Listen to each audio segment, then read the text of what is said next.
বর্তমান সংকট মোকাবেলায় সরকার একটি নতুন অর্থনৈতিক মডেল নিয়ে কাজ করছে, যার লক্ষ্য 2030 সালের মধ্যে বাংলাদেশকে $1 ট্রিলিয়ন অর্থনীতিতে রূপান্তর করা। এমন অভিমত প্রধানমন্ত্রীর অর্থ ও পরিকল্পনা উপদেষ্টার। শনিবার রাজধানীর সিডরাপ মিলনায়তনে বাজেট নিয়ে এক সেমিনারে এসব কথা বলেন তিনি।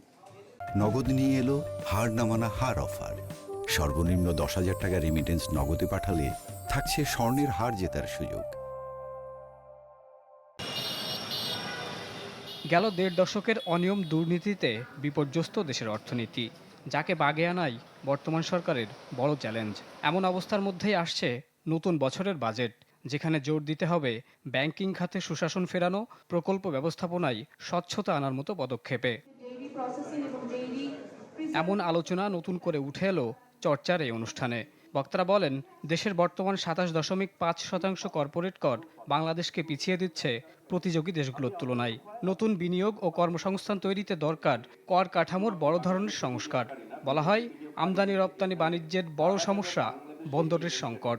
ব্যবসার পরিবেশ উন্নয়নে আমলাতান্ত্রিক ও পদ্ধতিগত জটিলতা নিরসনের উপর গুরুত্ব দেয়া হয় আলোচনায়।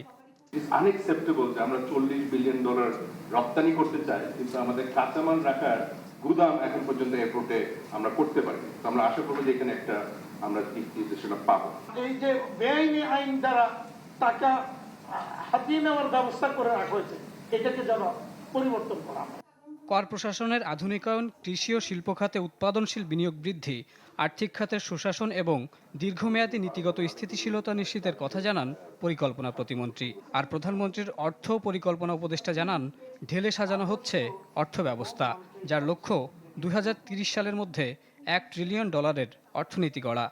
একটা নির্দিষ্ট লক্ষ্য অর্জন করছে কিনা সেটা হচ্ছে জরুরি। তার মানে প্রজেক্টগুলোকে একটা প্রোগ্রামের অধীন করে ক্লাস্টার প্রজেক্ট তৈরি করা দরকার, যাতে করে একটা নির্দিষ্ট সমস্যার সমাধান হয়। আগামী 5 বছরের মধ্যে আমরা অর্থনীতির গতি প্রাপ্তি করতে এবং অর্থনীতি যে আমাদের অভিষ্ট লক্ষ্য 2034 সালের মধ্যে $1 ট্রিলিয়ন অর্থনীতিতে পৌঁছাবে।